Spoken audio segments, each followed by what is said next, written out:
Praise దేవుని యొక్క గొప్ప ఘనమైన నామములో ఈ ఉదయకాల సమయంలో అందరికీ శుభాభివందనములు తెలియజేసుకుంటున్నాను. ఈ దినం దేవుడు మనకిచ్చినటువంటి నూతనమైన వాగ్దానం, అది సామెతల గ్రంథము 8వ అధ్యాయము 21వ వచనం.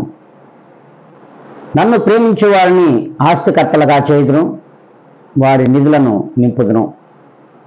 దేవుడు ఈ దినమున మనతో, తన ప్రియ బిడ్డలందరితో, ప్రియ విశ్వాసులతో దేవుడు మాట్లాడుతున్నాడు.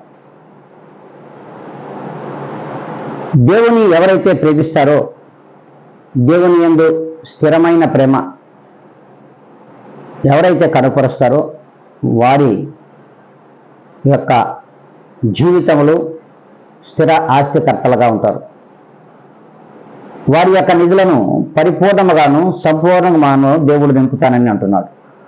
మరి ఆ రీతిగా మనం ఉన్నామా? ఒక్కసారి జ్ఞాపకం చేసుకోండి. మనము లోకమును ప్రేమిస్తున్నాం, లోకంలోని వ్యక్తులను ప్రేమిస్తున్నాం, లోకంలోని ధనమును ప్రేమిస్తున్నాం, లోకంలోని ఐశ్వర్యాన్ని ప్రేమిస్తున్నాం. ఆ రీతిగా మన యొక్క ప్రవర్తన, మన యొక్క తీరు, మన యొక్క నడవడిక లోకం మీద జరుగుతుంది. లోకంలో వ్యక్తులను అనుసరించి నడుస్తున్నాం. కానీ దేవుడు అంటున్నాడు, నీవు ఏ జనమైతే ప్రభువైన యేసుక్రీస్తు వారిని స్థిరమైన ఆస్తిగా నీవు ఎంచుకుంటావో, నిన్ను ఘనమైన ఆస్తికర్తలుగా చేస్తాడు.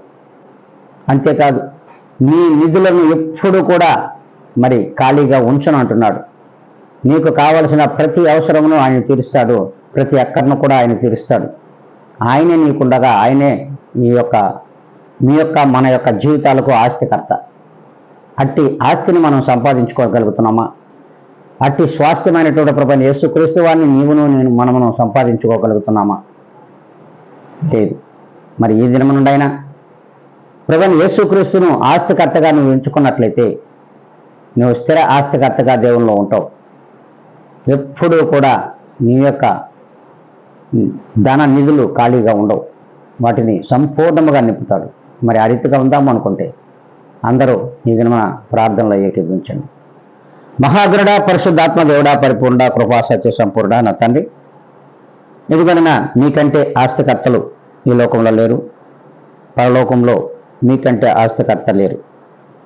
మీరే మాకు నాయన స్వాస్థ్యమై ఆస్తికర్తగా మా జీవితాల్లో మీరు ఉండాలని, అందును బట్టి మేమందరము కూడా మిమ్మల్ని ఆహ్వానించే స్థితిలో ఉండాలని, అట్టి కృప ప్రతి బిడ్డ మీదకు విడుదల చేయమని బ్రతిమలాడుకుంటున్నా. అయ్యా, మీరు అనుకుంటే ఈ లోకంలో జనులందరి మీద కూడా మీ ఆత్మను కుమ్మరించగలిగిన దేవుడు.